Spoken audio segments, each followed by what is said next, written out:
Srisailam MLA Budda Rajasekhara Reddy వ్యవహారం తీవ్ర చర్చనీయాంశమైంది.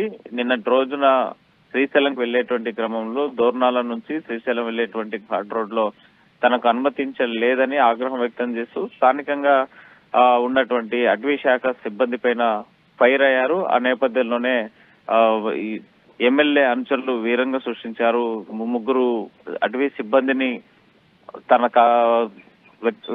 అటవీ సిబ్బందిపై దాడి చేస్తూ అదే విధంగా కారులో అదే వాహనంలో తీసుకెళ్లి శ్రీశైలం లో సుమారుగా రాత్రి 2 గంటల వరకు విచక్షణ రహితంగా కొట్టడంతో తీవ్ర ఆగ్రహం వ్యక్తం చేస్తున్నారు అటవీ శాఖ సిబ్బంది. ఆ నేపథ్యంలోనే గాయపడ్డటువంటి వాళ్ళు, దెబ్బలు తిరిగినటువంటి వాళ్ళు, గొడవ పడినటువంటి వారు ఎవరైతే ఉన్నారో ఈ సిబ్బంది, అటవీ సిబ్బంది తమ హైర్ ఆఫీసర్ కి విషయాన్ని తెలియజేశారు. ఆ నేపథ్యంలోనే అటవీ శాఖ సంబంధించినటువంటి ఉన్నతాధికారులు ఈ విషయాన్ని సీరియస్ గా తీసుకున్నారు. పవన్ కళ్యాణ్ దృష్టికి తీసుకెళ్లారు.